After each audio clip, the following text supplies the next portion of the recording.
ஜெபம் செய்துவிட்டு நம்ம ஓய்வு நாள் பள்ளி பாடத்துக்குள்ளாக நம்ம கடந்து செல்லலாம். இரக்கத்தில் ஐஸ்வர்யமில்லை எங்கள் அன்பின் பரலோக பிதாவே, அப்பா இந்த நல்ல ஓய்வு நாளுக்காக நன்றி செலுத்துகிறோம் சாமி. இந்த நேரத்திலும் கூட தகப்பனே சமூகத்தில் தகப்பனே அப்பா சத்தியத்தை படித்துக்குள்ளே நாங்கள் வந்திருக்கிறோம்ப்பா. ஓய்வு நாள் பள்ளி பாடத்தை தகப்பனே நீங்கள் தலைமையேற்று நடத்துங்கப்பா. எங்களுடைய பாவங்கள் குற்றங்கள் மீறுதல்கள் எல்லாவற்றையும் மன்னித்து தகப்பனே அப்பா பரிசுத்த ஆவியானவருடைய அப்பா சாமி பிரசன்னம் எங்களோடு இருக்கும்படியாக கெஞ்சி மன்றாடுகிறோம் சாமி. அப்பா நாங்கள் இல்லைப்பா அப்பா சாமி நீங்கள் எங்களோட பேசும்படியாக கெஞ்சி மன்றாடுகிறோம் சாமி. ஏசு கிறிஸ்துவின் நாமத்தினால் ஜெபிக்கிறோம் ஜீவனும் நல்ல பிதாவே, ஆமேன். ஓய்வு நாள் பள்ளி பாடத்தில் எத்தனாவது பாடம் நம்ம படிக்க போகிறோம்?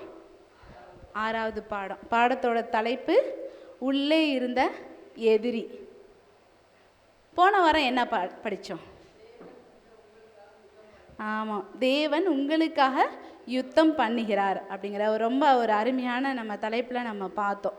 சரி, இந்த நாளில் மனன வசனம் என்னென்னா எரேமியா 17:10.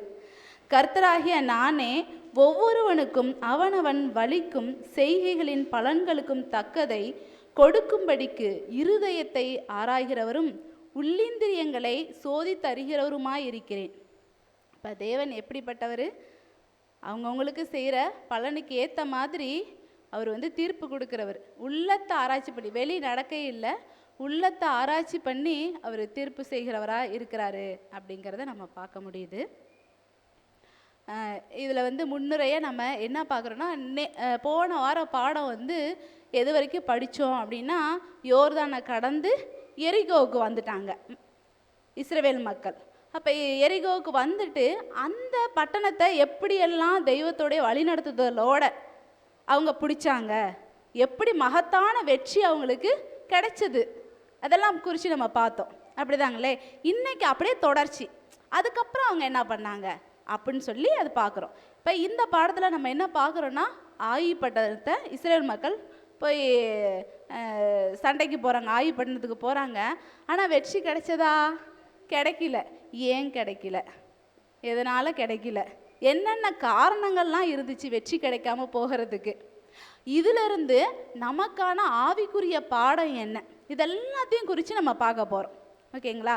இப்போ நம்ம முதலாவது பாடத்துக்குள்ளாக நம்ம கடந்து செல்லலாம். முதலாவது பாடம் தலைப்பு உடன்படிக்கையை மீறுதல்.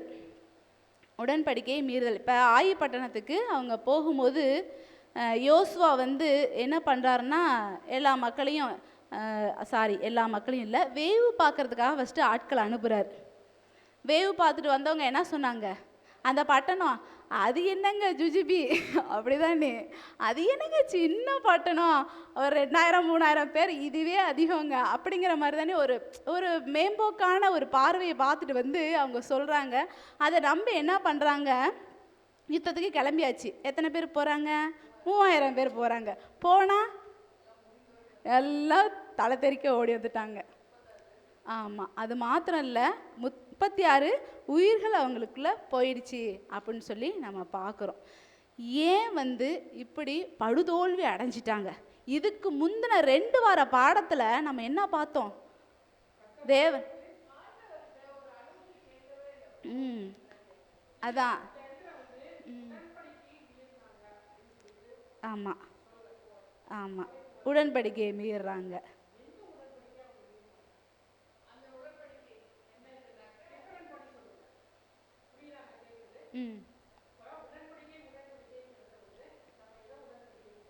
பத்து பிரமாணத்தை தான் உடன்படிக்கைன்னு சொல்கிறோம். ஆமாம், மைக்கு பிடிச்சிக்கங்க சிஸ்டர்.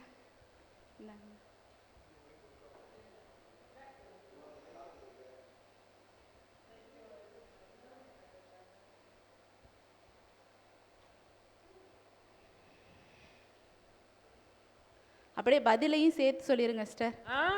கேள்விதான் கேட்பேன். இப்போ உடன்படிக்கையை மீறினார்கள் வருது, இவங்களுக்கு ஒரு தோல்வி வருது. சரிங்களா? அப்போ உடன்படிக்கை 10 கற்பனைகள் நம்ம படிச்சிருக்கோம். ஆமாம், சரியா? அப்போ அந்த 10 கற்பனைகளின்படி போகாம அங்கே சண்டைக்கு போனாங்களா அப்படிங்கிறத, இல்லை எந்த உடன்படிக்கையை அவங்க மீறி நடந்தாங்க, எதனால அவங்களுக்கு இந்த தோல்வி? ஆமாம், தொடர்ந்து அதை அந்த குறித்து தான் நம்ம டிஃப்ரெண்ட் என்ன அப்படிங்கிறத கேட்குறேன். அதான் அப்படியே சொல்லிடுங்க சிஸ்டர். இந்த உடன்படிக்கையை அவங்க மீறினாங்க.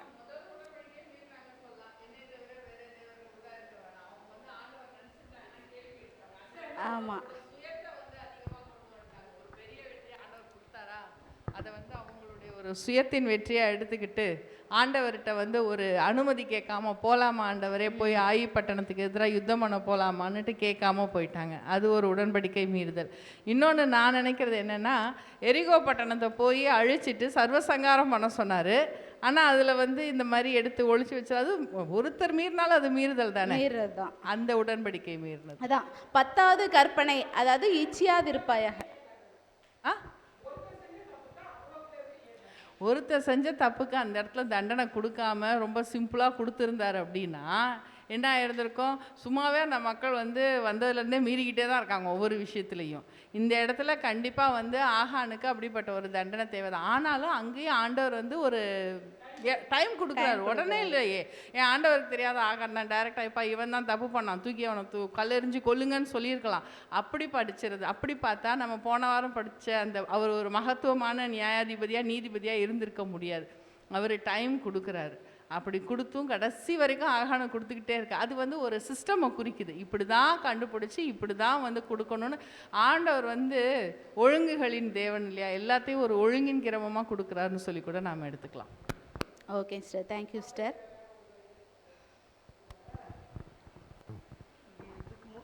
முன்னாடி போன யுத்தத்துக்கு எல்லாம் பெரிய பெரிய ஆட்களாக இருந்தாங்க. ஆமாம், இவங்க பேசாமல் ஸ்ரீலங்கா கூட போய் சண்டை போடுறது அவங்களுக்கு ரொம்ப ஈஸியாக இருந்துச்சு. பங்களாதேஷ் கூட போயிட்டு நம்ம சண்டை போட்டு ஈஸியாக பிடிச்சிடலாம் அப்படின்னு ஒரு தற்பெருமை கண்டிப்பாக இருந்துச்சு. என்னால் எல்லாம் செய்ய முடியும் அப்படிங்கிற காட் அங்கே இல்லாதனால ஒரு பாடத்தை கற்றுக் கொடுக்குறாங்க. ஆமாம், கண்டிப்பாங்க பாஸ்டர். இன்னொன்று, இந்த இவங்க ஆயி பட்டணத்துக்கு போகும்போது நான் இது என்னோட பாயிண்ட் ஆஃப் வியூ, ஏன் அவங்க சொன்ன கேள்வி, ஒருத்தர் செஞ்ச தப்புக்கு ஏன் எல்லாத்தையுமே பாதிப்புகளுக்கு ஏற்படுத்துனாங்க அப்படின்னா, படை தளபதி கூட்டிகிட்டு போகிறார் சண்டைக்கு. அங்கே இன்ஸ்ட்ரக்ஷன் தெளிவாக சொல்கிறாங்க, யாரும் எதையும் எடுக்கக்கூடாது, எல்லாத்தையும் சங்காரம் பண்ணிட்டு வரணும்னு. அப்போ பொறுப்பில் இருக்கிற ஒருத்தர் கண்காணிக்கணும், யாராவது எடுத்துகிட்டு வந்திருக்காங்களா, சொன்ன கட்டளையை மீறி இருக்காங்களா, நம்ம சொன்ன இன்ஸ்ட்ரக்ஷனை ஃபாலோ பண்ணாமல் விட்டுருக்காங்களான்னு அந்த பொறுப்பில் இருக்கிற மனுஷன் ஒரு சுதாரிப்பாக சோதனை செய்து வழிவிலகி போனவர்களை திருப்பி, சப்போஸ் அப்படி சோதனை செஞ்சுருந்தானா இவன் வச்சிருக்க தங்கத்தை கண்டுபிடிச்சிருந்தாங்கன்னா, எப்பா நீ செஞ்ச தப்பு அங்கே வச்சுட்டு வா அப்படின்னு கரெக்ட் பண்ணி திருத்தி கொண்டு வந்திருக்கணும். அந்த ஆட்டு மந்தையை அந்த மெய்ப்பெண் விட்டு விட்டாங்க. அது அலட்சியமாக விட்டதுனால, இல்லை ஓவர் நம்பிக்கை, விலகி போக மாட்டாங்கன்ற நம்பிக்கையில் கூட இருக்கலாம். ஏதோ ஒன்றுனாலும் கடவுள் காரியத்தில் நம்ம பொறுப்பு கொடுக்கப்பட்டிருந்தால் அந்த பொறுப்பை செவ்வனே செய்ய வேண்டும். அதனால கூட என்ன செய்யலாம், கடவுள் எல்லாத்துக்கும் சேர்த்து கொடுத்துருக்கலாம். அப்போ சபைக்கு எப்படின்னா, சபை இது நான் சொல்கிறது எப்படின்னு தெரியல, அதுக்கு எனக்கு அனுபவம் கிடையாது. இருந்தாலும் சொல்கிறேன், சபையின் போதகர், இப்போ சபையை வழிநடத்துவதற்கு தலைவர்கள் ஒருத்தர் இருக்காங்க. அது செக்ஷன், யூனியன், டிவிஷன் எதுலேருந்து வந்தாலும், அந்த ஸ்டெப் பை ஸ்டெப் வந்தாலும், சபையில் உள்ள சபையே முழுசாக போனாலும் சரி, இல்லை சபையில் ஒரு 10 ஆடுகள் 100 ஆடுகளில் ஒரு ஆடு தொலைஞ்சு போனாலும் சரி, அந்த சபையோட பொறுப்பில் இருக்கிறவர்களோட கடமை என்னன்னா, அவங்களை சரியான வழிக்கு கொண்டு வரவில்லை என்று சொன்னால் சபை மொத்தமும் அடிவாங்கும், அந்த தளபதி உட்பட அப்படின்றது கூட நம்ம எடுத்துக்கலாம்.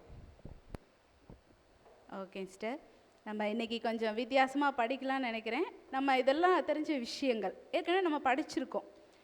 ஓகே, இப்போ கொஞ்சம் வேறு மாதிரி தீர்க்கதரிசியோட பார்வையில் நம்ம பார்க்கலாம்னு நான் நினைக்கிறேன். ஓகேங்களா?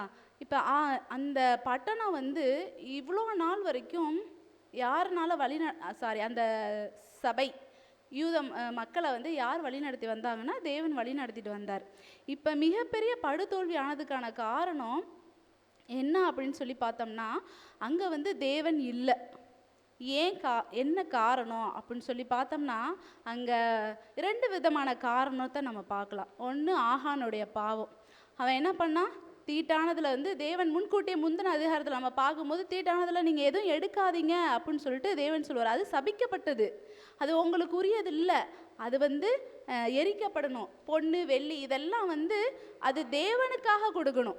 தேவனுடைய அந்த பண்டசாலையில் போய் சேர்க்கணும். அது எதுக்காக?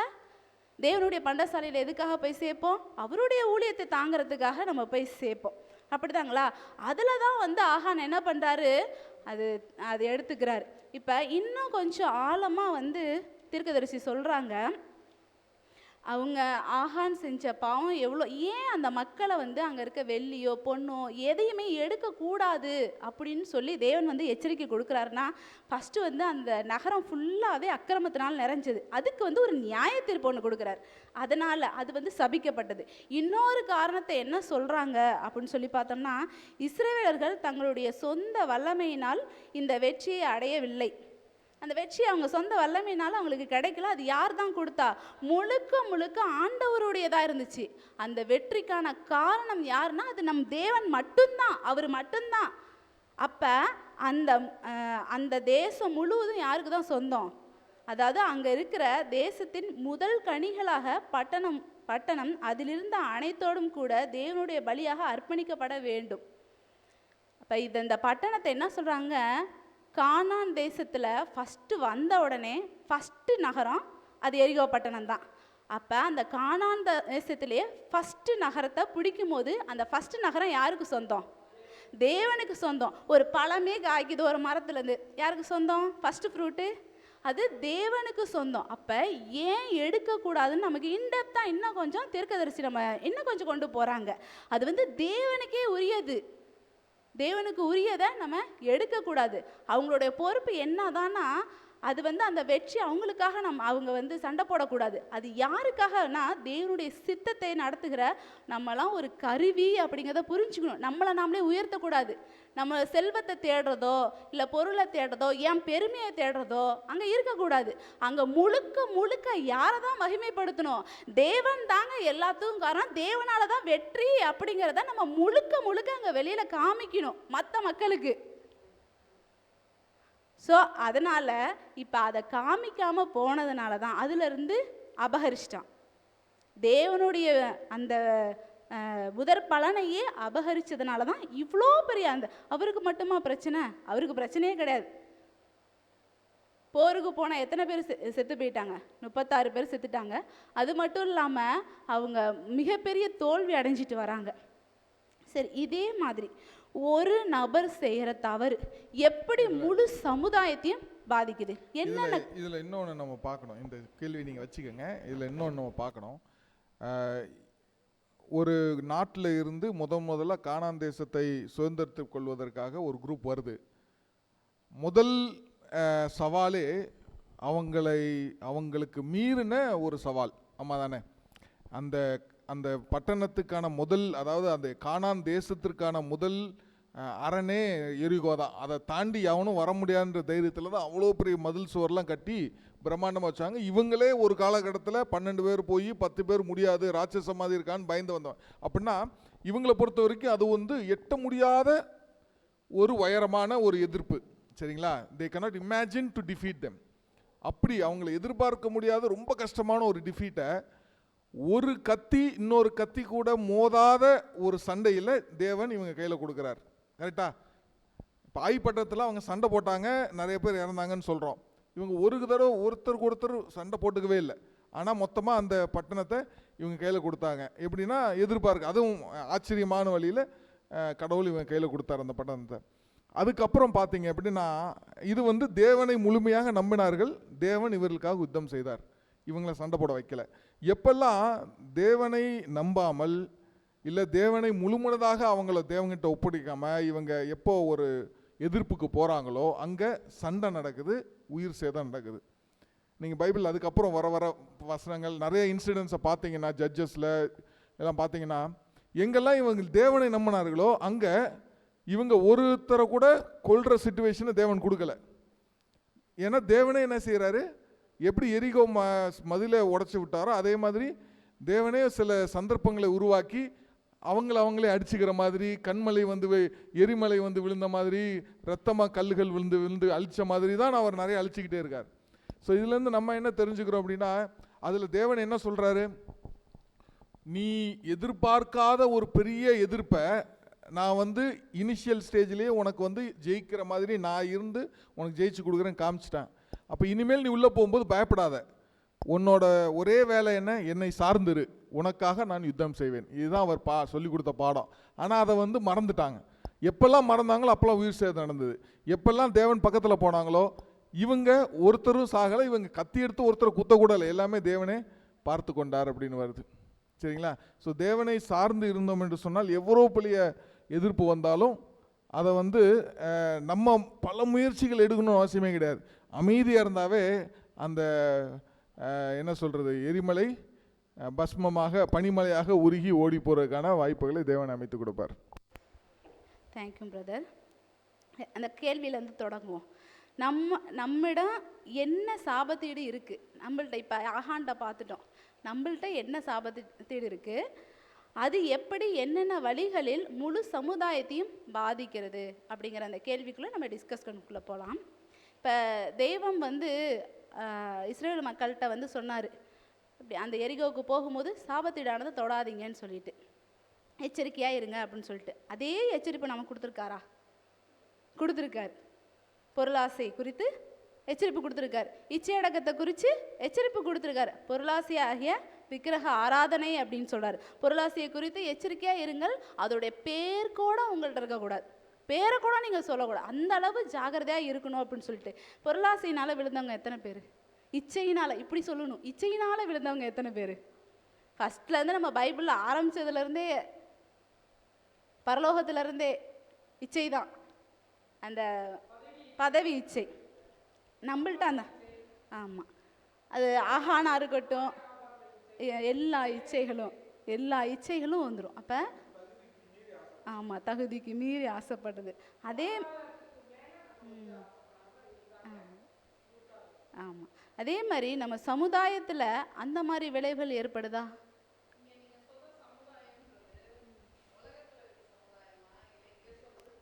ரெண்டுமே சிஸ்டர், ரெண்டுமே நான் ரெண்டுத்தையுமே மென்ஷன் பண்ணுறேன். உலக பிரகாரமான இதை விட நான் கிறிஸ்தவ சமுதாயம், ஏன்னா கிறிஸ்தவர்கள் ஒரு சபையாக ஐக்கியமாக இருக்கும். இங்கே ஒருத்தருக்கு வரதான ஒரு சின்ன அந்த என்ன சொல்கிறது, இச்சையினாலேயோ மற்ற காரியத்தினாலேயோ கண்டிப்பாக வந்து மற்ற விசுவாசிகளுக்கு ஒரு இடரல் உண்டாக வாய்ப்பு இருக்குது. அப்போது என்கிட்ட வரதான ஒரு இச்சையோ ஒரு ஆசையோ இல்லை நான் நடந்துக்கிறதோ என் பக்கத்தில் இருக்க புதுசாக வர விசுவாசி இடறி விழுகிறதுக்கு வந்து காரணமாகுது அப்படின்னா, அந்த விசுவாசி மூலமாக இன்னும் எத்தனையோ பேர் அந்த குடும்பம் ரட்சிக்கப்படலாம், அந்த பகுதி கூட ரட்சிக்கப்படலாம். எல்லாத்துக்கும் முட்டுக்கட்டையாக இருக்கிறது யாருன்னா நான், என்னோட இச்சை. அப்போ இந்த மாதிரி தான் வந்து நடக்குது. அன்னைக்கு ஆகான் பண்ணதுக்கு எந்த விதத்துலேயும் குறையில்லாமல் இந்த காலத்தில் நம்மக்கிட்ட இருக்கிற சில பாவங்களும் இருக்குது அப்படின்னு சொல்லலாம். ஆமாம், இப்போ நம்ம இந்த இச்சைங்கிற விஷயம் குடும்பத்தில் ஆரம்பித்து அது பதவியில் இருக்கிறவங்களா இருக்கட்டும், நிறைய பேர் லஞ்சம் வாங்கிறதுனால எத்தனை பேர்த்தோடைய அந்த வாழ்வாதாரம் வந்து பாதிக்கப்படுது. பதவியில் இருக்கிறவங்க அவங்க வந்து சுரண்டல் அந்த மாதிரிலாம் பண்ணுறதுனால எவ்வளோ மிகப்பெரிய ஒரு பாதிப்பு ஏற்படுது சமுதாயத்துக்கு. கரெக்டு. நான் லஞ்சம் வரைக்கும் போக வேண்டாம்.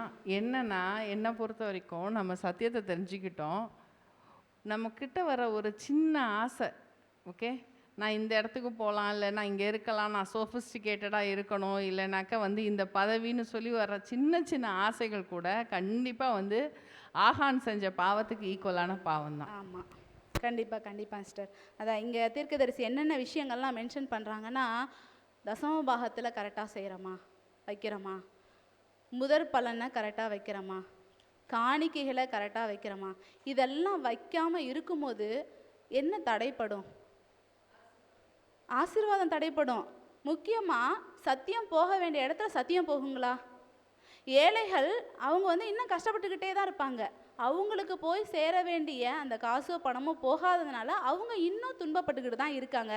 அதை விட இன்னும் முக்கியமான ஒரு பாயிண்ட் என்ன சொல்கிறாங்கன்னா, இதெல்லாம் விடுங்க, பொண்ணு பொருள் இதெல்லாம் விடுங்க, எனக்கு தேவன் கொடுத்துருக்க தாளந்து, இதை வச்சு நான் ஊழியம் பண்ணணும். எத்தனை பேர்த்துக்கு சத்தியம் தெரியாமல் இருக்காங்க? என் திறமையை நான் வந்து உலகத்துக்காக நான் பயன்படுத்திகிட்டு இருக்கேன்னா, இல்லை சத்தியத்தில் தேவனுக்காக நான் ஊழியம் செய்யணும்னு சொல்லிட்டு மற்றவங்களுக்கு சத்தியத்தின் ஒளியை கொடுக்கணும்னு சொல்லிட்டு நான் வந்து அதுக்காக நான் என் திறமைகளை பயன்படுத்திகிட்டு இருக்கேனான்ற ஒரு கேள்வி நான் கேட்கலைங்க. இதை படித்தோடனே எனக்கு பகிர்ந்தான் இருந்துச்சு.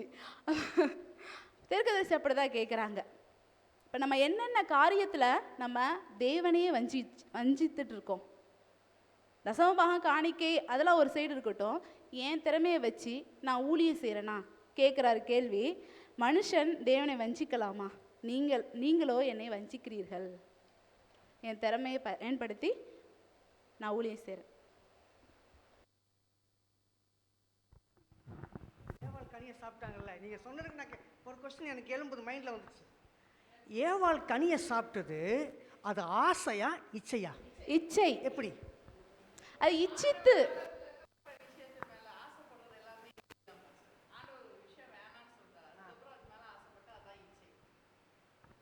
வேண்டாம்னு சொல்லிட்டாரா?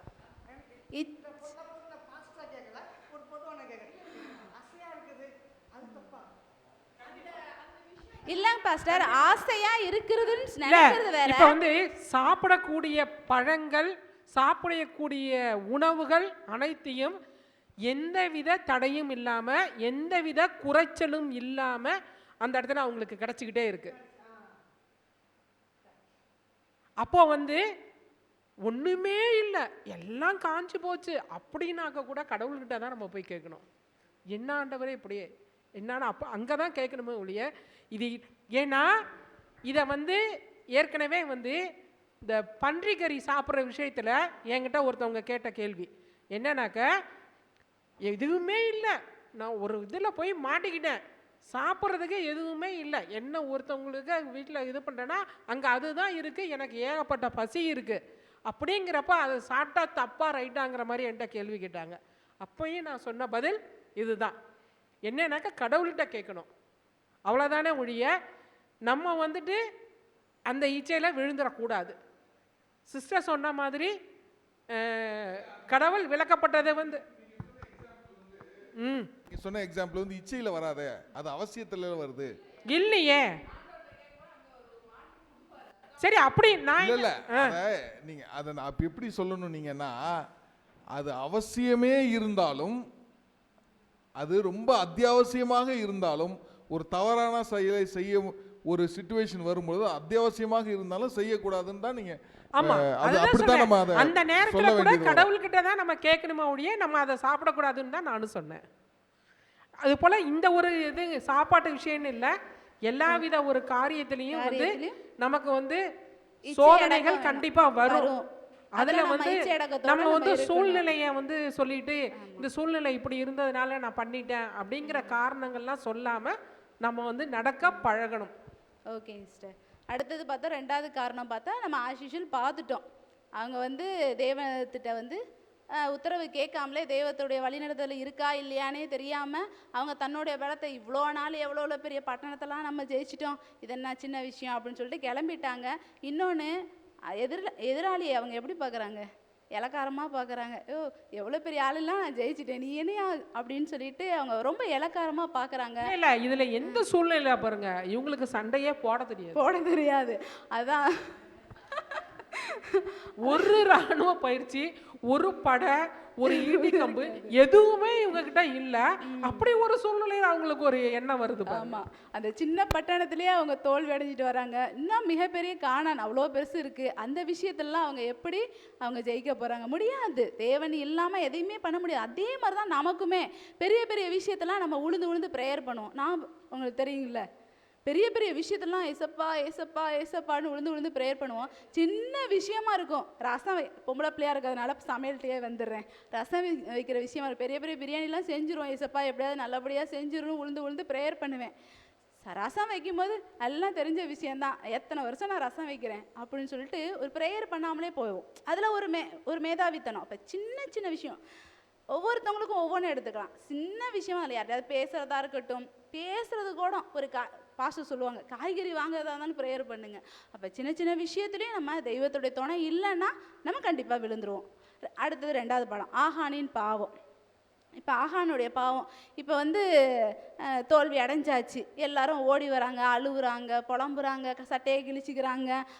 உடனே கடவுள் கேட்குறாரு, ஏன்ப்பா உளுந்து கிடக்குற அப்படின்னு சொல்லிட்டு யோசுவாவை பார்த்து கேட்குறாரு.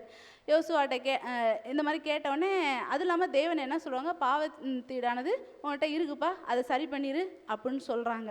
இப்போ பாவத்தீடானது சரி பண்ணுங்கன்னு சொல்லிட்டு அவர் என்ன பண்ணார், உடனே தீர்ப்புகள்லாம் கொடுத்துரு. அவர் நினச்சிருந்தா உடனே தீர்ப்பெல்லாம் கொடுத்துருந்துருக்கலாம். இவர் தான்ப்பா பிரச்சனை, இவரை தூக்கி போடுங்கப்பா, வேலை முடிஞ்சிருக்கும். ஏன் அவ்வளோ டைமை இழுக்கிறாரு? அவன் மனம் மாறி கடவுள்கிட்ட வந்து காம்ப்ரமைஸ் ஆகணுங்கிறது தான். ஆமாம், ஆகானுக்கு கொடுத்து, ஆமாம் ஆமாம், இரக்கத்தை, தகுதியே இல்லாத ஆகானுக்கு இரக்கத்தை கொடுக்குறாரு. ஆகானுக்கு மட்டும்தான் இரக்கத்தை கொடுக்குறாரா? அவன் மட்டும்தானே பாவம் செஞ்சான். ஆகானுக்கு மட்டுமா அந்த இடத்துல கிருபையின் காலம் இருக்கு? அவன் மனம் திரும்பணும்னு சொல்லிட்டு நினைக்கிறாங்க? கிடையாது. அவங்க குடும்பம் அந்த துணை போகிறாங்க, அந்த குடும்பத்துக்கும் கிருபையின் காலம் கொடுக்குறாங்க. சரி, இன்னொன்று அடுத்து இன்னும் எக்ஸ்ட்ரீம் லெவலில் தீர்க்கதரிசி பேசுகிறாங்க. என்ன பேசுகிறாங்கன்னா, ஜனங்கள் தங்கள் நடுவே இருந்த பாவத்திற்காக தங்களுடைய பொறுப்பை உணரும்படியும், தேவனுக்கு முன்பாக தங்கள் இருதயங்களை ஆராய்ந்து தாழ்த்தும்படியும், குற்றவாளி நேரடியாக குறித்து காட்டப்படாமல் சில காலம் சந்தேகத்தில் விடப்பட்டிருந்தான். ஜனங்கள் வந்து அவங்களும் குற்றத்தை, இப்போ ஒன்றும் இல்லை, ஒரு பிரச்சனை நடந்துருச்சு, ஒரு விஷயம், ஒரு பாவம் ஒருத்தவங்கள்ட்ட இருக்குது, நம்ம சபை மகள் 1,00,000 பேர் இருக்கோன்னு வச்சுக்கோங்க, சொல்கிறாங்க இந்த பிரச்சனை ஒரு ஆள் செஞ்சிட்டாங்க அப்படின்ட்டு. சபை மகளோட மனசு எப்படி இருக்கும்? ஐயோ, நானும் தெரியாது, நான் இல்லைன்னு கன்ஃபார்ம் பண்ணிடுவோம். என் பிள்ளையா, என் அப்பாவா, என் அம்மாவா, என் கணவரா, என் மனைவியா, எப்படி அடிச்சுக்குவோம்? அப்போ ஒவ்வொருத்தவங்களுடைய பாவங்களையும் நம்ம எப்படி அறிக்கை பண்ணுவோம்? அப்போ அவங்களுடைய மனசு சரிங்க. அந்த ஒரு பாவத்துக்காக மட்டும் இல்லை, நம்ம இன்னும் இன்டெப்த்தாக போனோம்னா நம்ம அந்த ஒரு பாவத்தை மட்டும் நம்ம நினைக்க மாட்டோம், என்னென்ன விஷயங்கள்லாம் வேறெல்லாம் செஞ்சிட்டோமே அப்படின்னு சொல்லிட்டு அதுக்கும் சேர்த்து நம்ம மன வருத்தப்படுவோம். அதே தான் அங்கே தேவனுக்கு முன்பாக தங்கள் இருதயங்களை ஆராய்ந்து தாழ்மைப்படுது. அப்போ இது சபைக்காகவும், சபை மக்களும் அங்கங்கே ஏதாவது சின்ன சின்ன பாவங்களை வச்சுருந்தாலும் அவங்களும் மனம் மாறணும், அந்த பாவத்தை விட்டு வெளில வரணும் அப்படிங்கிறதுக்காக தேவன் வந்து அந்த கிருபையின் காலத்தை கொடுக்குறாரு அப்படிங்கிறத பார்க்குறோம். அதுக்கப்புறம் அது எப்படி சர்ச் பண்ணுறாங்கன்னு நமக்கு தெரியும். கோத்திரம் கோத்திரமா, வம்சம் வம்சமா, குடும்பம் குடும்பமா. இப்போ ஒரு தனி நபராக ஆகான் மாட்டிக்கிட்டாரு. அப்போ அப்படி மாட்டிக்கிட்டாரு. அது வரைக்கும் தேவன் வந்து அவங்க பிரசன்னத்துக்குள்ளே வந்தாரா? அந்த மக்களோட இருந்தாரா? அவருடைய பிரசன்னம் அந்த மக்களோட இருந்துச்சா? கிடையவே கிடையாது. அந்த பாவத்தை, அதோட விளைவை எடுக்கிற வரைக்குமே தேவன் அவங்க கூட வரல. அப்போ சபைக்குள்ள ஒரு பிரச்சனை இருக்கிறது. வெளியில் இருக்க மக்கள்லாம் கூட அவங்க எப்படி எரிகோ பட்டணத்தை அப்படியே தூசி மாதிரி தட்டி விட்டு வந்தாங்க பாருங்க. வெளியில் இருக்க எதிரியெல்லாம் ஈஸியாக நம்ம மேற்கொண்டு வந்துடலாம். ஆனால் சபைக்குள்ளேயே ஒரு பாவத்தில், ஒரு தைரியமாக நம்ம பாவத்தில் இருக்கும்போது அதுதான் பெரிய பிரச்சனை. சிஸ்டர் சொன்னாங்க, ஒரு ஆள் போதும் மொத்தத்தையும் காலி பண்ணிடுவாங்க, ஒரு ஆளை பார்த்து எல்லாருமே காலியாயிருவாங்க. அப்போ அந்த பிரச்சனையை அவங்க நீக்கி போடணும் அப்படிங்கிறதுக்காக தேவன் என்ன பண்ணுறாரு, அது வரைக்குமே அவருடைய அதிருப்தியை அவர் காமிச்சிக்கிட்டே தான் இருக்கிறாரு அப்படின்னு சொல்லி நம்ம பார்க்குறோம். அதே போல் நம்ம சபையிலையும் ஏதாவது பிரச்சனை வந்துச்சு. இப்போ ஆகான் வந்து பிரச்சனை பண்ணாங்க. அந்த சபை முழுவதும் என்ன பண்ணுறாங்க, ப்ரேயர் பண்ணி அந்த பிரச்சனை எங்கே இருக்குது கண்டுபிடிச்சி ஆராய்ஞ்சு அந்த பிரச்சனையை சரி பண்ணுறாங்க. அதே மாதிரி நம்ம சபையிலையும் பிரச்சனைகள் வரும்போது, ஏதாவது ஒரு சபைக்கு ஒரு கஷ்டம் வரலாம் இல்லையா, ஆவிக்குரிய விஷயத்தில் நம்ம இன்னும் பின்தங்கி போய்கிட்டே இருக்கலாம், இல்லை சாத்தான் நம்ம மேற்கொள்கிற அளவுக்கு, நம்மளுடைய சத்ரு மேற்கொள்கிற அளவுக்கு நமக்கு வேறு ஏதாவது விஷயங்கள் நடக்கலாம். அப்போ நம்ம என்ன பண்ணணும் அப்படின்னு கேட்டால், நம்ம இருதயங்களை அவங்க எப்படி தாழ்த்தினாங்களோ அதே மாதிரி நம்ம தாழ்த்தணும். தாழ்த்தி நம்மள்ட்ட ஆகான்கள் இருக்கிறோமா, இன்னொன்று நான் தான் அந்த ஆகானா, ஏன் சபையில் இவ்வளோ பிரச்சனை போகுது, அப்போ நான் அதுக்கு காரணமா, நான் ஆகானா இருக்கேனா, இது எல்லாத்தையும் குறித்து நம்மளே ஆராய்ச்சி பண்ண வேண்டியது இருக்குது. இன்னொன்று, ஆகானுடைய மனசை பார்க்கும்போது யாருக்கும் தெரியாது, யாருக்குமே தெரியாது, தப்பிச்சிடலாம் அப்படி தானே நினச்சிருப்பாங்க. யாருக்குமே தெரியாதுங்களா? தெய்வத்துக்கு தெரியும். உள்ளிந்திரியங்களை ஆராய்ச்சி பண்ணுறவராக இருக்கார். பிரசங்கி 12:13-14 பாருங்கள். பிரசங்கி 12:13-14 நானே வாசிக்கிறேன். காரியத்தின் கடைத்தொகையை கேட்போமாக, தேவனுக்கு பயந்து அவர் கற்பனைகளை கைக்கொள்ளும். எல்லா மனுஷர் மேலும் விழுந்த கடமை இதுவே. ஒவ்வொரு கிரியையையும், அந்தரங்கமான ஒவ்வொரு காரியையும், நன்மையானாலும் தீமையானாலும் தேவன் நியாயத்திலே கொண்டு வருவார். எல்லாத்தையுமே நியாயத்தில் கொண்டு வருவார். இந்த ஒரு விஷயத்தை மட்டும் நம்ம ஞாபகம் வச்சுக்கிட்டே இருக்கணும். எப்பயுமே நம்ம அந்த பாவம் டக்கு நம்ம செஞ்சிடறோம். நம்ம இன்னும் கொஞ்சம் சீக்கிரட்டாக கூட நிறைய விஷயங்கள் நம்ம செஞ்சிடறோம். கரெக்டு தானுங்களே? யார்கிட்டையும் சீக்கிரட் பாவம் இல்லைன்னா சொல்லவே முடியாது. அப்போ ஏன் செய்கிறோம் அப்படின்னா இதெல்லாம் தீர்ப்பில் வரப்போகுதுங்கிறத மறந்து போயிடுறோம். நமக்கு வசனம் மறந்து போயிடுது. சாத்தான் அந்த வசனத்தையே நம்ம மூளையிலேருந்து அழிச்சிடுறான். அதனால தான் நம்ம என்ன பண்ணுறோம், நம்ம இந்த மாதிரி அந்த ரகசிய பாவங்களை நம்ம செஞ்சுக்கிட்டு இருக்கோம் அப்படின்னு சொல்லிட்டு பார்க்குறோம். அப்போ எப்பயுமே வசனத்தை ஞாபகம் வச்சுருக்கணும். தெய்வத்துடைய துணையோடு நம்ம இருக்கும்போது தான் அந்த வசனம் நமக்கு ஞாபகம் இருக்கும். இந்த பாடத்திலே கடைசியாக ஆகான் வந்து அந்த குற்றவாளியை கண்டுபிடிச்சாச்சு. ஆகான்கிற குற்றவாளியை கண்டுபிடிச்சாச்சு. யோசுவா அவங்கள எப்படி டீல் பண்ணார், ரொம்ப அழகாக இருந்துச்சு பாருங்களேன். அப்படியே எனக்கு பார்க்க அப்படி இருந்துச்சு. நம்மளாம் ஒரு குற்றவாளியை 36 பேர் செத்துருக்காங்க கண்டுபிடிச்சோன்னே என்ன பண்ணிடுவோம், சட்டையை பிடிச்சி உலுக்கி பட்டுன்னு அடி வச்சு தட்டி என்னென்ன பண்ணியிருக்கோமோ பண்ணியிருப்போம், என்னென்ன வார்த்தை பேசணுமோ பேசிருக்கோம். அவர் எவ்வளோ சாஃப்டாக டீல் பண்ணுறாரு. நம்மளாம் அப்படி பண்ணுறோங்களா? குணத்தை வெளிப்படுத்துகிறாரு. அதான் ஏசப்பா ஒவ்வொருத்தவங்களுடைய பாவத்தை சொல்லும் போதும் அவங்க கண்டிப்பார், எச்சரிப்பார். ஆனால் எல்லாமே கண்ணீரோடு பண்ணுவாராம், அழுதுகிட்டே. அப்போ மற்றவங்க பாவங்களை நம்ம பல்ல கடிச்சுக்கிட்டு திட்டி அவங்கள ஒன்றும் இல்லாமல் ஆக்கிடுறோமா, இல்லை கண்ணீரோடு அவங்களுடைய குற்றங்களை நம்ம எடுத்து சொல்கிறோமா? இதெல்லாம் நம்மளுடைய வாழ்க்கையில் கண்டிப்பாக ஒரு மாற்றத்தை கொண்டுட்டு வரணும். இதான் பாடம் முடிஞ்சு. 3வது பாடத்துக்குள்ளாக போகலாம். செவ்வாய்க்கிழமை பாடம் கேடு விளைவித்த தீர்மானங்கள். இப்போ கடைசியாக என்ன ஆகுது, ஆகானை வந்து யோசுவா என்ன சொல்கிறாருன்னா, நீ வந்து அறிக்கை பண்ணு உன்னோட பாவத்தை. 2 விஷயத்த சொல்கிறார். என்ன 2 விஷயம் பண்ண சொல்கிறாருன்னா, கர்த்தரை வந்து மகிமைப்படுத்து, அவருக்கு முன்பாக அறிக்கை பண்ணு, நீ செய்ததை எனக்கு சொல்லு, அதை எனக்கு ஒழிக்காதே அப்படிங்கிறார். எப்பா சொல்லுப்பா அப்படிங்கிறார். ஏன் சொல்கிறார்? அதான் தெரிஞ்சிருச்சு, சீட்டு போட்டு எல்லாம் முடிஞ்சிருச்சு, கடவுளே சொல்லிட்டாரு, இதுக்கு மேலே என்ன சொல்லணும்? வேற யாரும் சுற்றி, ஆமாம், சுற்றி இருக்கவங்களாம் பார்த்துக்கிட்டே இருக்காங்க. என்னங்க இவங்க பாட்டுக்கு ஒரு சீட்டை போட்டாங்க, அவனை பிடிச்சி அடித்து கொண்டுட்டு போயிட்டாங்க, அவன் நல்லவனா கெட்டவனான்னு ஒன்றுமே தெரியல, அநியாயமாக கொண்டு விட்டாங்கன்னு சொல்லுவாங்க. அதனால தான் அந்த பழிப்பாவத்துக்கெல்லாம் ஆளாகாமல் நீ வந்து உண்மையை ஒத்துக்கப்பா அப்படின்னு சொல்லும்போது ஒத்துக்கிறாரு. ஒத்துக்கும் என்ன சிஸ்டர்? அதுக்கு தான் அடுத்தது வரேன் சிஸ்டர். இப்போ அப்படி ஒத்துக்கிறாரு, அந்த பாவத்தை அறிக்கை பண்ணுறாரு. அப்படி அறிக்கை பண்ணும்போது அவர்கிட்ட வந்து ஒரு மனத்தாழ்மை. அந்த பாவத்தை அறிக்கை பண்ணும்போது நம்ம எப்படி அறிக்கை பண்ணணும்? ஃபஸ்ட்டு நறுங்குண்டதும் நொறுங்குண்டதுமான இருதயம், அப்படி தான் இருக்கணும். அதுதான் உண்மையான பாவ அறிக்கை இல்லைங்களா?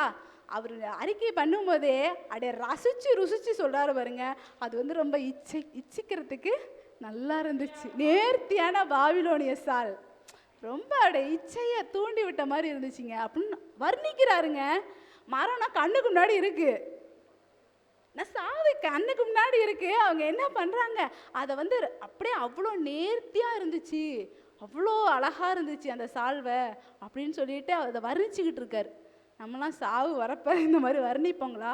அப்போ அது என்ன மனசுக்குள்ளே இருக்குது? அது மரணத்தை விட அந்த பொருள் மேலே இச்சை வந்து அதிகமாக இருக்குது. அவர் தன்னை வந்து கஷ்டப்படுத்திக்கவே இல்லை, ஐயோ அது பாவமேன்னு உணரவே இல்லை. உணர்ந்துருந்தா என்ன பண்ணியிருப்பார், கதறி அழுது எப்பா சாமி அப்படின்னு சொல்லிட்டு கதறி மன்னிப்பு கேட்டிருப்பாரு.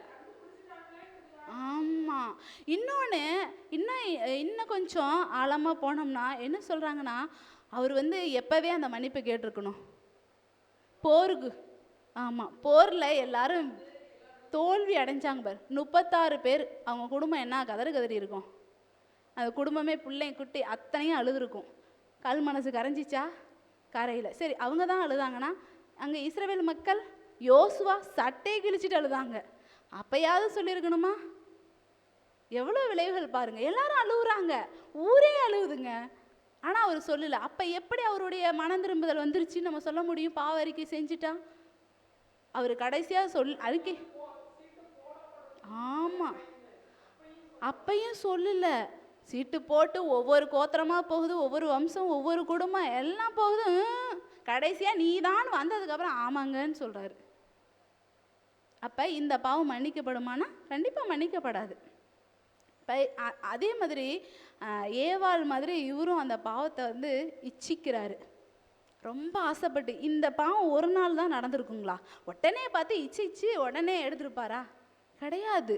பல நாட்கள் அந்த இச்சைங்கிறது மட்டும் எப்படி சொல்கிறாங்கன்னா, இச்சை படிப்படியாக விருத்தியாகும். கொஞ்சம் கொஞ்சமாக மனசுக்குள்ளேயே போட்டு போட்டு அது கொஞ்சம் கொஞ்சமாக அப்படியே இன்க்ரீஸ் ஆகி அது மேலே ஒரு சங்கிலி மாதிரி நம்ம மனசு அப்படியே பிடிச்சி அதை உடைக்கவே முடியாத அளவு இச்சையாயிரும். அதுக்கப்புறம் அதுக்கான ஒரு சூழ்நிலை. ஏவாள் போய் அந்த பழத்தை சாப்பிட்டான்னா ஒரு நாளில் வந்ததில்லை. அப்போ அதை பார்த்து பார்த்து மண்டைக்குள்ளே அது ஓடிக்கிட்டே இருந்ததா ஒரு நாள் அதை எடுத்து சாப்பிட்ருக்காங்க. அப்போனா ஓகே சிஸ்டர், இருக்கலாம் இருக்கலாம். அப்போ என்ன ஆகுதுன்னா, இந்த இச்சை வந்து ஒரு நாள் வராது, கொஞ்சம் கொஞ்சமாக படிப்படியாக நம்மளை வந்து மனசு அப்படியே ஆக்குப்பை பண்ணும். அதுக்குன்னு ஒரு சந்தர்ப்பம் வரும்போது டக்குன்னு விழுந்துருவோம். இப்போ அந்த இச்சையை இந்த வந்து அட்வர்டைஸ்மெண்ட் கான்செப்ட் இருக்குல்லங்க டிவியில், இதுவும் அதே தான். அதான் அட்வர்டைஸ்மெண்ட், அதாவது ஒரு ப்ராடக்ட்டுக்கு அட்வர்டைஸ்மெண்ட்டுக்குன்னு அவ்வளோ செலவு பண்ணுறாங்க கோடிக்கணக்கில். அது 10 செகண்ட் 5 செகண்ட் தான் வருது. அதை நிறைய பேர் நம்ம மாற்றி விட்டுறோம். கரெக்டாக அட்வர்டைஸ்மெண்ட் வந்தால் சேனலை மாற்றிடுறோம். ஆனாலும் ஏன் போட்டுக்கிட்டே இருக்கான் அப்படின்னா, அந்த அட்வர்டைஸ்மெண்ட் பார்த்த உடனே ஓ இது ஃபஸ்ட் டைம் என்ன செய்யும், இதோட புதுசாக இருக்குது அப்படின்னு ஃபுல்லாக பார்க்குறோம் அந்த அட்வர்டைஸ்மெண்ட்டை. அடுத்த தடவை திரும்ப திரும்ப வரும்போது ஓ இதுதானே அப்படின்ட்டு மாற்றுறோம். அப்படின்னா என்னென்னா, இந்த அட்வர்டைஸ்மெண்ட் ரெஜிஸ்டர் ஆகிடுது. அந்த ப்ராடக்ட் நம்ம மைண்டில் திரும்ப திரும்ப ஓடுறதுனால அது ரெஜிஸ்டர் ஆகி விடுகிறது. ஒரு கட்டத்தில் அது தேவைன்னு வரும்போதோ இல்லை நீங்கள் சொன்ன மாதிரி ஒரு இச்சையை ஆரம்பிக்கும் போதோ முதல்ல ஞாபகம் வருது எதாவாக இருக்கும், அந்த ரிப்பீட்டடாக பார்த்த விஷயங்கள். இதுதான் நம்ம உலகத்தாரும் ஃபாலோ பண்ணுறாங்க. இதே தான். ஆமாங்க பிரதர். வந்து இந்த விளம்பரங்கள் காமிக்கிறதே மற்ற கற்பனையெல்லாம் என்ன டக்குன்னு வந்து பனிஷ்மெண்ட் கொடுத்துருவாங்க. விபச்சாரமா டக்குன்னு பனிஷ்மெண்ட்டு, இல்லை வேறு எந்த இதாக டக்குன்னு பனிஷ்மெண்ட்டு. ஆனால் இந்த இச்சைக்கு மட்டும் மோஸ்ட்லி உலகத்தில் பனிஷ்மெண்ட்டே கிடைக்கிறதே இல்லைங்க. டக்குன்னு பார்த்தோமா விளம்பரம், அதாவது சார் சொன்ன மாதிரி விளம்பரத்தில் அந்த சாப்பாடு கர்ப்பம் தரித்து பாவத்தை பிறப்பிக்கும். பாவம் வந்த பிறகுதான் வந்து அங்கே தண்டனை. ஆமாம் சிஸ்டர், அதான் அந்த இச்சை மட்டும் அதுக்கான இந்த உலகத்தில் அது வந்து எல்லாரும் அடையலான்னு நினைக்கிறாங்க. பிடிச்சதை சாப்பிடுங்க, சாப்பாட்டு விஷயத்தை பாருங்க, அப்படியே அட்ராக்டிவாக காமிக்கிறாங்க. அது ஆனால் நம்ம எப்படி பார்க்குறோம், அது உடம்பை கெடுக்கும், உடம்பை கெடுக்கிற விஷயங்கள்லாம் போணுச்சுன்னா பாவம்னு சொல்கிறோம். இந்த இது மட்டும் சொல்லிடுறேன். என்னென்னா, இப்போ வந்து உலகத்தில் ரொம்ப ட்ரெண்ட் ஆகிட்டு இருக்க ஒரு concept YOLO concept. YOLO YOLO, you only live once. உங்களோட இந்த வாழ்க்கை ஒரு தடவை தான், இன்னொரு வாழ்க்கையெல்லாம் கிடையாது, அந்த மறுபிறப்பெல்லாம் கிடையாதுன்னு சொல்லிட்டு யூ ஒன்லி லிவ் ஒன்ஸுன்ற கான்செப்டில் இந்த ஒரு வாழ்க்கை தானா, இதில் என்னென்னலாம் அனுபவிக்கணுமோ அந்த என்னென்னலாம்குள்ளே எல்லாமே வந்துடுது, அனுபவிங்க அப்படின்ற ஒரு கான்செப்ட் இப்போ போய்க்கிட்டு. அது தப்பே இல்லை, தப்பே இல்லை அப்படின்னுட்டு நீங்கள் அனுபவிக்கிறதுக்காக தான் வந்து பிறந்திருக்கீங்க, அனுபவிக்கிறதுக்காக தான் கடவுள் எல்லாத்தையும் கொடுத்துருக்காரு. கடவுள் வந்து கிரே அண்ட் ஒயிட்டில் இருக்கிறதுல is not a black and white god. கலர்ஃபுல்லான உலகத்தை எதுக்கு படைச்சிருக்காருன்னா நம்ம கலர்ஃபுல்லாக வாழ்கிறதுக்கு தான். இந்த மாதிரியான கான்செப்ட் இப்போ வந்து போய்கிட்டு இருக்கு. இன்க்ளூட் ஆமாம், கடவுள் இழுத்தா தானே நீங்கள் உள்ளே வருவீங்க, இல்லைன்னா வருவீங்களா? அதனாலதான் கடவுளையும் ஓகே பண்ணிட்டாரு, உங்களுக்கு என்னப்பா கஷ்டம், வாங்கப்பா எல்லாரும். அதான் இந்த மாதிரி அவங்க ஒவ்வொரு விஷயங்களும் ஏன் இப்படி நம்ம இச்சைக்குள்ளே போகிறோம் அப்படின்னா, பெரிய ஒரு விஷயம் கடவுள் மேலே நமக்கு ஒரு அவநம்பிக்கை. கடவுள் மேலே ஒரு நம்பிக்கை இல்லை. அவர் நம்ம நலன்களில் வந்து அக்கறைலாம் வச்சுக்க மாட்டார். நம்மளுக்கு வேண்டியதை நம்ம தான் எடுத்துக்குவோம் அப்படின்னு சொல்லிட்டு அந்த கடவுள் மேலே ஒரு அவநம்பிக்கை. தேவன் நமக்கு கொடுப்பார் அப்படிங்கிறத நம்பாமல் போகிறது. இன்னொன்று அழகாக வந்து கம்பேர் பண்ணுறாங்க ஆகானுக்கும் ராகாப்புக்கும். ராகாப் என்ன பண்ணுறாங்க, அவங்க வந்து தூதரை வந்து அவங்க மறைச்சி வைக்கிறாங்க. அவங்க இதுக்கு வர ஆமாம் 2 பேருமே மறைச்சி வைக்கிறாங்க. இவர் வந்து தூதரை தேவனுக்கு சப்போர்ட் பண்ணி தூதரை மறைச்சி வைக்கிறாங்க. இங்கே என்னத்தை மறைச்சி வைக்கிறாங்க, விளக்கப்பட்ட சாபத்தீடான பொருளை வந்து மறைச்சி வைக்கிறான். அடுத்தது இஸ்ரேவேலுக்கு இரக்கம் பாராட்டுறாங்க. யார், ராகாப்பு. ஆனால் இவங்க என்ன பண்ணுறாங்க, இஸ்ரேவேல் எல்லாம் கலங்கி கதறி அழுவுது. அந்த மாதிரி ஆகான் பண்ணி விட்டார். அதுக்கப்புறம் ராகாப் என்ன பண்ணுறாங்க, மக்களோட உடன்படிக்கை டீலிங்குள்ளே வராங்க. இவர் என்ன பண்ணுறாரு, உடன்படிக்கை முறிச்சு பாவத்தை செய்கிறாரு. கடைசியாக என்ன பண்ணுறாங்க, அந்த ராகாப்ங்கிறவங்க தன் குடும்பத்தையே காப்பாற்றிக்கிட்டாங்க. இவர் என்ன பண்ணுறார், ஃபுல்லாக நம்ம குடும்பத்தையும் சேர்த்து மரணத்துக்குள்ளாக கடைசியில் கல் குவியலாக அவங்க வந்து மரண தண்டனைக்குள்ளாக ஆளாக்கப்பட்டாங்க. இதெல்லாம் பார்க்குறோம். 4வது பாடம் நம்பிக்கையின் கதவு. சீக்கிரம் முடிச்சிடலாம். இப்போ வந்து எல்லா பாவத்தையும் கண்டுபிடிச்சாச்சு, அதற்கான தீர்வும் கொடுத்தாச்சு என்னங்களா. இப்போ அங்கே வந்து தேவனுடைய பிரச்சனை வந்துருங்களா, வந்துடும். ஏன்னா தண்டனையும் கொடுத்தாச்சு, அந்த சாபத்தீடானதையும்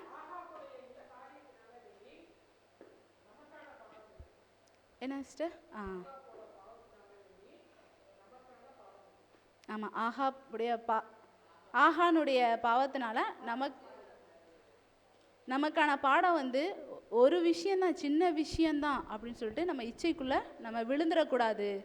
நம்ம ஜாக்கிரதையா இருக்கணும், இருக்கிறத வச்சு சந்தோஷமா இருக்கணும். சார் சொல்ற மாதிரி.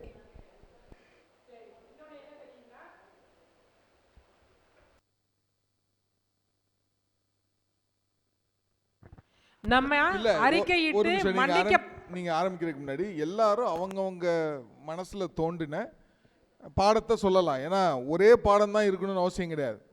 சரியா? கருத்துக்கள் நிறையா இருக்கலாம். ஸோ யார் யாருக்கு மனசில் இந்த கதையில் அவர் சம்பவத்தில் வச்சு யார் யாருக்கு என்னென்ன தோணுதோ அதெல்லாம் சொல்லுங்கள். எல்லாமே ஒரு பாடமாக தான் நம்ம எடுத்துக்கணும்.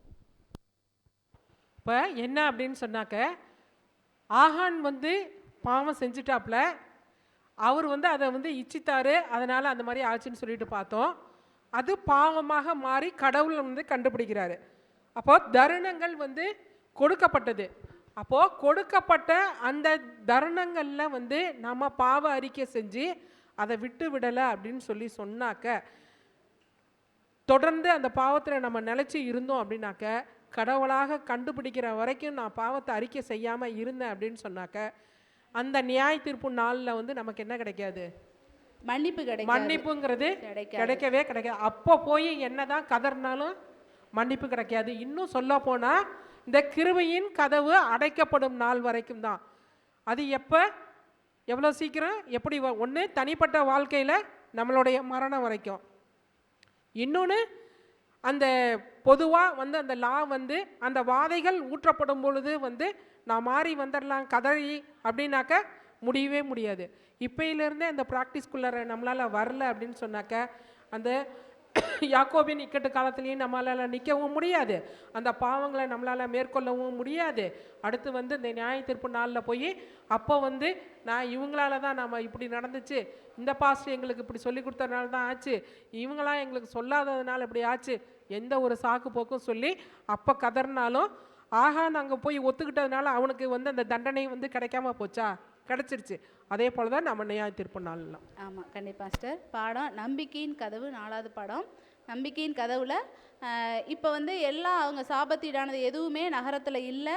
தெய்வத்துடைய வழி நடத்துதலில் இப்போ வந்து தெய்வத்துடைய பிரசன்னம் வருது. தெய்வத்துடைய வழி நடத்துதலில் அவங்க என்ன பண்ணுறாங்க? போருக்கு போகிறாங்க. அந்த யுக்தியும் யார் தான் சொல்லித்தரார்? தெய்வம் தான் சொல்லித்தரார். இப்படி போங்க. அது 2 டீமாக பிரிக்கிறாங்க. ஒரு டீம் வந்து ஏத்தாப்புல போகிறாங்க, ஒரு டீம் வந்து அந்த பட்டணத்தை சுற்றி பதிவிருக்கிறாங்க. இந்த மாதிரி அவங்கள ஒரு சின்ன ஒரு லாஜிக்காக யூஸ் பண்ணி அந்த பட்டணத்து மக்களை வந்து ஜெயிக்கிறத பார்க்குறோம். இப்போ அவங்க ஜெயிக்கிறதுக்கு காரணம் அப்போ வந்து அவங்க தோற்றதுக்கான காரணம் அவங்க தங்களுடைய சுயத்தை நம்பி போனதுனால தான் தோத்துட்டாங்க. இப்போ இவங்க ஜெயிக்கிறதுக்கு காரணம் என்னன்னா, தெய்வத்து மேலே விசுவாசம் வைக்கிறாங்க. அதே மாதிரி அப்படியே கீழ்ப்படுகிறாங்க. என்ன சொல்கிறாரோ அப்படியே கீழ்ப்படுகிறாங்க. அதனால் அவங்களுக்கு முக்கியமாக வந்து யோசுவாலாம் பார்த்தோன்னா ஈட்டியை வந்து அந்த போர் நடக்கும்போது ஈட்டியை பிடிச்சிக்கிட்டே நிற்பார். அப்போ அது என்னோட பலத்தினால இல்லை, இந்த போருடைய வெற்றி அது தெய்வத்தோடைய பலத்தினால அப்படின்னு சொல்லிட்டு அங்கேயே அவர் அறிக்கை பண்ணுற மாதிரி தான். அப்போ தெய்வத்தோடைய பலத்தோடு போகும்போது நமக்கு வெற்றி கிடைக்கும் அப்படிங்கிறத நம்ம பார்க்குறோம். கடைசியாக வந்து தெய்வ வல்லமைக்கு ஒரு சாட்சி பகரணும். அந்த இஸ்ரவேல் மக்கள் வந்து தோல்வி அடையும் போது யோசுவா வந்து அழுகுறாரு. அழுது உங்களுடைய மகத்துவ நாமத்துக்கு என்ன செய்வீர்? இப்படி வந்து மற்றவங்களுக்கு முன்னாடி தோத்து போயிட்டோம்னா உங்களுடைய நாமம் வந்து தூசிக்கப்படுமே அப்படிங்கிறாரு. ஏன் வந்து போரில் வந்து தெய்வத்துடைய நாமம் தூசிக்கப்படும்?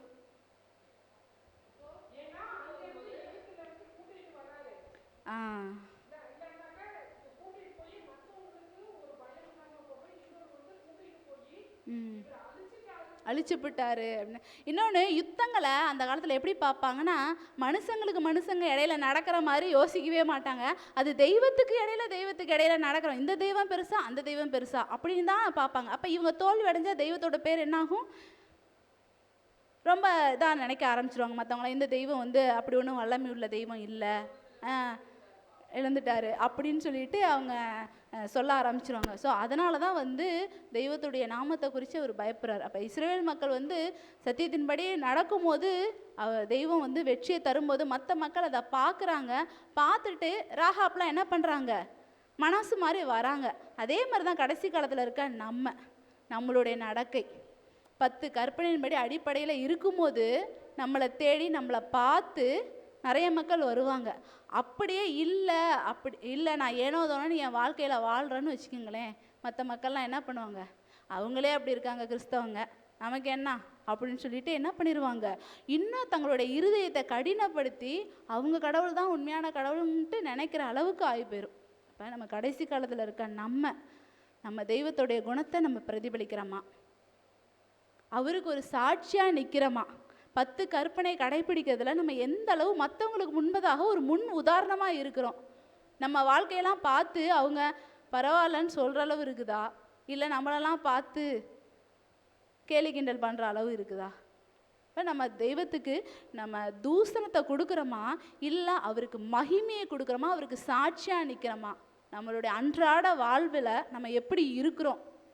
ஒருவேளை இருக்கலாம் பாவங்கள் இருந்தால் தெய்வம் இப்பயும் நமக்கு வந்து என்ன ஒரு தருணத்தை கொடுக்குறாரு, மனம் திரும்பி ஆகானை போல இல்லை, ஆகான் வந்து மனம் திரும்பலை, அவன் வாய்ப்பை இழந்துட்டான். ஆனால் நமக்கு வாய்ப்பு இருக்குது, மனம் திரும்பி தெய்வத்திட்ட போவோம், உள்ளிருக்கிற எதிரியே ஜெயிக்கணும். அதுக்கும் தெய்வ பலம் தேவை அப்படிங்கிறது இந்த நாளுடைய பாடம். ஆமீன்.